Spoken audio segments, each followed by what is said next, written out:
नहीं तो मैं उन्हें इस पुतले के स्थान पर खड़ा करके गदा मार मार कर मार डालूंगा।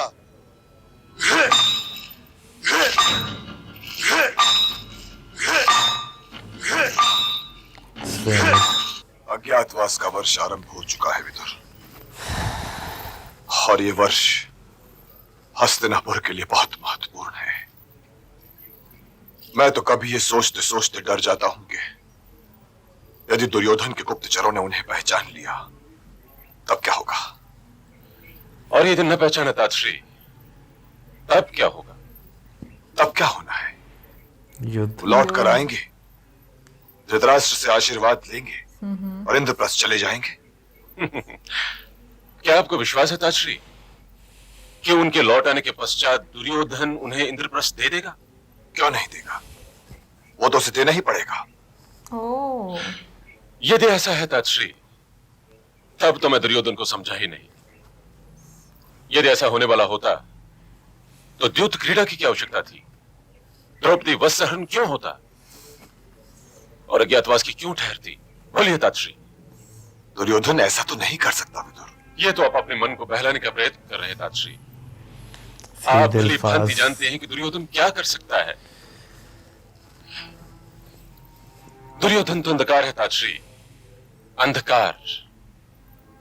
और यदि कभी उस अंधकार में प्रकाश का अंकुर फूटने भी लगता है तो गंधर्व नरेश शकुनी उस अंकुर पर अपना अंधेरा उड़ेल देते हैं। यदि आप ये चाहते हैं कि ये युद्ध न हो और आप दुर्योधन के पक्ष में युद्ध करने के अपमान से बचना चाहते हैं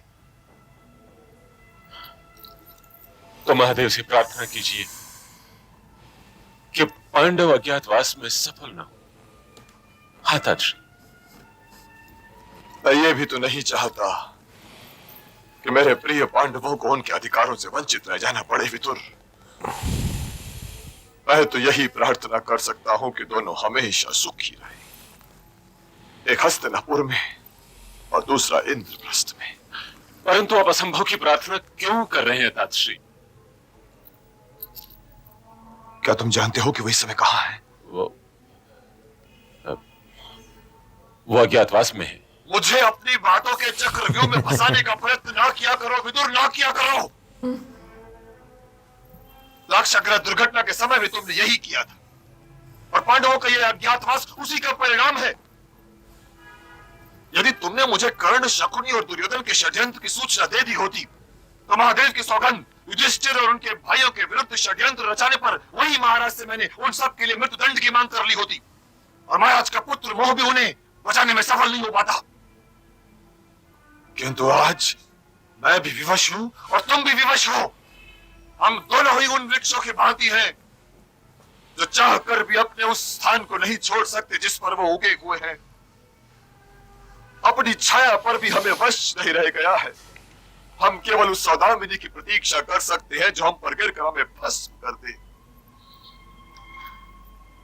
ये धृतराष्ट्र और शकुनी जैसों के युग में जन्म लेना हमारे लिए अभिशाप है विदुर, अभिशाप है, अभिशाप।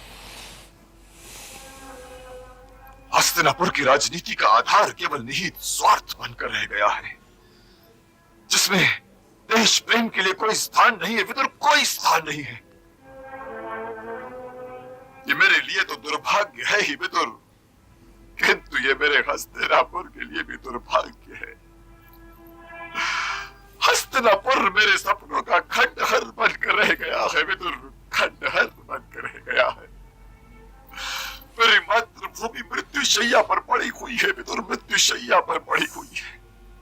उसे बचाने का प्रयत्न करो, और उसकी औषधि राजनीति नहीं, देश प्रेम है विदुर, देश प्रेम।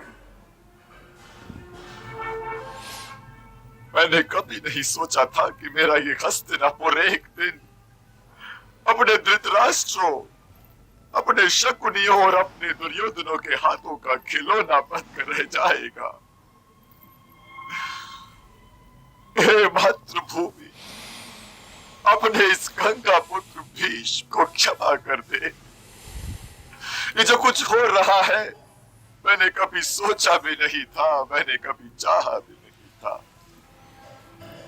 और ये जो कुछ हो रहा है उसे रोक पाना भी मेरे वश में नहीं है। क्योंकि वर्षों पहले मैंने तेरे की खिदमत में अपनी नीति ज्ञान की आंखों पर पच्ची बांध ली थी, पच्ची बांध ली थी माथे, पच्ची बांध ली थी।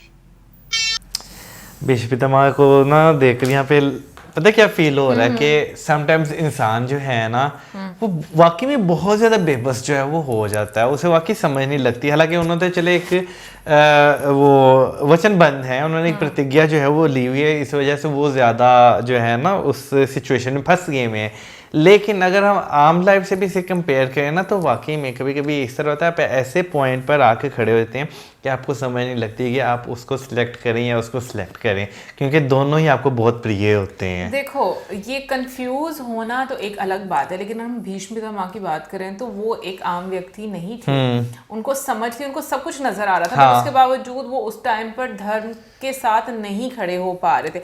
मुझे वैसे समटाइम्स ऐसा लगता है कि जब विदुर के साथ वो बात करते हैं तो उस कॉन्वर्सेशन में विदुर जब सारे पहलू बहुत स्ट्रेट फॉरवर्ड और बहुत क्लियर हेडेड होकर बताते हैं ना, तो मुझे लगता है कि वो कहीं ना कहीं पर हाँ अपने आप वो कवर करने के लिए फिर से विदुर पर डाल देते हैं कि अगर उस टाइम पर तुमने मुझे बात बताई होती तो मैं ये कर सकता था, वो कर सकता था।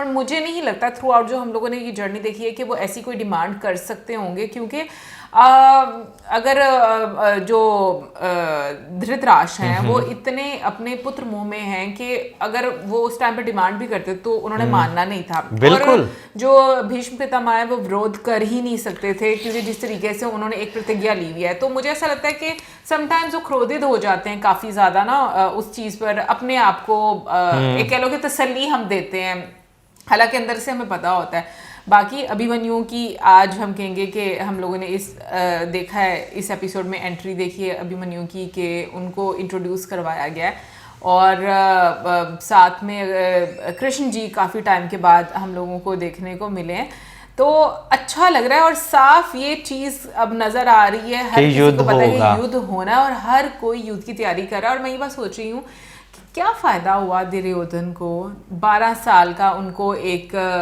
मतलब वनवास और 1 साल का अज्ञातवास देने, क्योंकि सुकून में तो वो रहा नहीं है। बिल्कुल, हालांकि उन्होंने फिर भी जो पांडु पुत्र हैं हाँ। वो सुकून में जिंदगी गुजार रहे हैं। एग्जैक्टली उनकी बेचैनी उस तरह की नहीं है बल्कि बढ़ गई है। हाँ, तो वही तो मैं कह रही हूँ कि क्या फायदा होता है आपको इस तरह की चीजें करने का जिसमें आप किसी को तकलीफ देकर नुकसान पहुंचाकर खुद भी सुकून में रहते ही नहीं। बिल्कुल।